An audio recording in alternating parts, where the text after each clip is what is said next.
கோயில்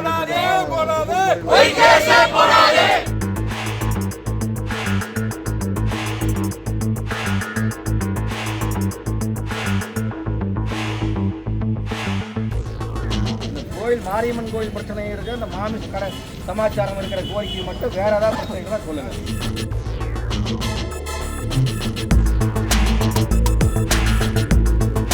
பீப் கடை நடத்தக்கூடாது என மிரட்டிய பாஜக நிர்வாகி மீது போலீசார் 4 பிரிவின் கீழ் வழக்கு பதிவு செய்தனர். இதனை கண்டிக்கும் விதமாக ஊர் மக்கள் 500க்கும் மேற்பட்டோர் சாலை மறியலில் ஈடுபட்டதால் பெரும் பரபரப்பு ஏற்பட்டது. இதனையடுத்து சம்பவ இடத்தில் போலீசார் குவிக்கப்பட்டு பேச்சுவார்த்தை நடத்தி வருகின்றனர். கோவை மாவட்டம் உடையாம்பாளையம் பகுதியில் ஆபிதா மற்றும் ரவி தம்பதியினர் பீப் கடை நடத்தி வருகிறார்கள்.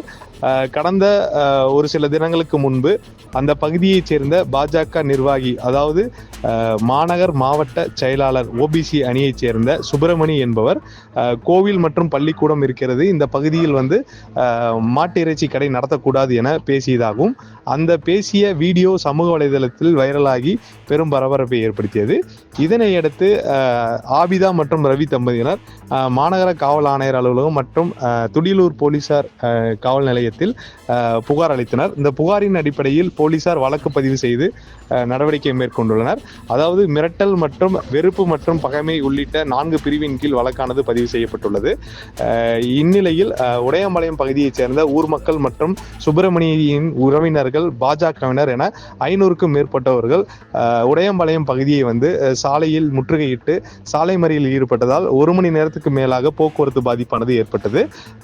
தொடர்ந்து சம்பவ இடத்திற்கு வந்த போலீசார் ஊர் மக்கள் மற்றும் அந்த பகுதியைச் சேர்ந்த பாஜகவினர் மற்றும் உறவினர்களிடம் பேச்சுவார்த்தை நடத்தி சாலை மறியலை கைவிட வைத்தனர்.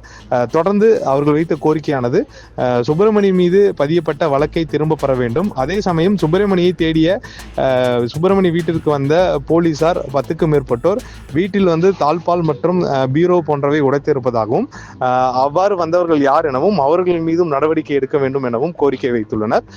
தொடர்ந்து இந்த பீப் இறைச்சி விவகாரம் பெரும் பரபரப்பை ஏற்படுத்தி வரும் சூழலில் தற்போது ஊர் மக்கள் ஒரு 500 பேர் சாலை மறியலில் ஈடுபட்டது குறிப்பிடத்தக்கது. தொடர்ந்து போலீசார் ஒரு பக்கம் பேச்சுவார்த்தை நடத்தி வருகிறார்கள். சுப்பிரமணி மீது வழக்கு பதிவு செய்யப்பட்ட நிலையில் தற்போது ஊர் மக்கள் இந்த பிரச்சனையை கையில் எடுத்திருப்பது குறிப்பிடத்தக்கது. செய்திகளை உடனுக்குடன் தெரிந்து கொள்ள உடனே சப்ஸ்கிரைப் பண்ணுங்க.